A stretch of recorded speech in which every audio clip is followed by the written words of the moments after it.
కార్తీక్, దీప అయితే ఇంక జోష్నాకి పెళ్లి సంబంధం చూసాము. మంచి సంబంధం, అలాగే బాగా చదువుకున్నవాడు, ఆస్తిమంతుడు అని చెప్పేటప్పటికి ఇంక ఇంట్లో వాళ్ళందరూ కూడా చాలా సంతోషిస్తారు. ఇంకా జోష్న కూడా రెడీ చేసి వచ్చింది అంటే ఈ సంబంధం కూడా తనకి ఇష్టమేనేమోలే ఈ అబ్బాయి కూడా అని చెప్పి అన్నట్టుగా ఇంక సుమిత్ర, దశరథు అందరూ సంతోషపడతారు. ఇంకా ఆఖరణ ఇంకా అబ్బాయినైతే ఇంకా కొట్టే అంత పరిస్థితికి అయితే జోష్న వస్తుంది. నువ్వు కానీ ఇక్కడి నుంచి వెళ్ళలేదు అంటే నేను చంపేస్తానని చెప్పని ఇంకా ఆ వచ్చిన పెళ్లి కొడుకునైతే పారిపోయేలా చేస్తుంది. ఇదంతా ఇంకా పారిజాతం అయితే ఇంకా కార్తీక్ ముందుగానే ట్రైనింగ్ ఇచ్చినట్టుగానే తనైతే అంటుంది, నాకు తెలుసు ఈ జోష్న కుమారి కానీ మిగిలిపోతుందని ముందుగానే పంతులు గారు చెప్పేశారు, ఈ పిల్ల అలాగే మిగిలిపోతుంది అనేటప్పటికీ ఇంకా పారిజాతం మీదైతే సీరియస్ అవుతుంది.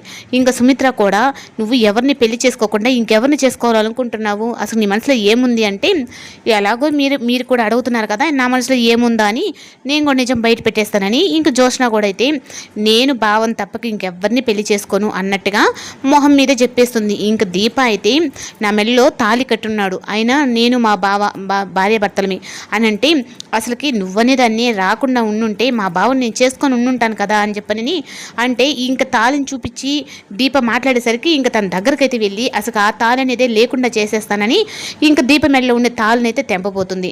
ఇంకా అలా తెంపబోయేసరికి దీప కోపం వచ్చి జోష్న చెంప పగలు కొడితే ఇంకా మెడలో తాళి పట్టుకునేంత స్థాయికి వచ్చింది అంటే నా కూతురు ప్రవర్తన ఎంత విధంగా ఉందో అని చెప్పి అన్నట్టుగా ఇంక దీప మీద ఫైర్ అవుతుంది సుమిత్ర. నువ్వు నా కూతుర్ని కొట్టేంత దాని అయిపోయినావా, కొడితే గిడితే నేనే కొట్టాలని చెప్పని జోష్న చెంప పగలు కొడుతుంది.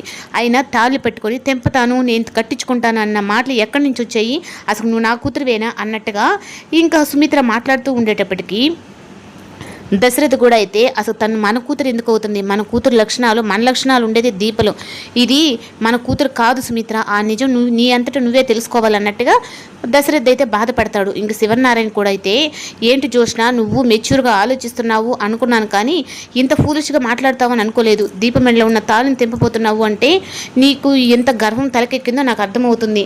అయినా నెల రోజులు టైం ఉంది చెప్పినట్టుగానే, మీ నాన్న అందుకే ఈ ప్రపోజల్ పెట్టింది, ఈ నెల లోపల నువ్వు కానీ చేసుకోలేదు అంటే ఈ ఆస్తి మొత్తం కార్తీక్కే వెళ్ళిపోతుందని చెప్పి ఇంకా శివనారాయణ కూడా తన నోటితోనే చెప్తాడు. ఇంకా పారిజాతం కూడా అయితే తనకి ఎవరు ఎలాంటి వాళ్ళు తనకి అర్థం కావట్లేదు, తను పెళ్లి చేసుకుంటే మంచి జరుగుతుంది అని చెప్పనన్నా మనం వినిపించుకోవట్లేదు అన్నట్టుగా పారిజాతం అంటుంది.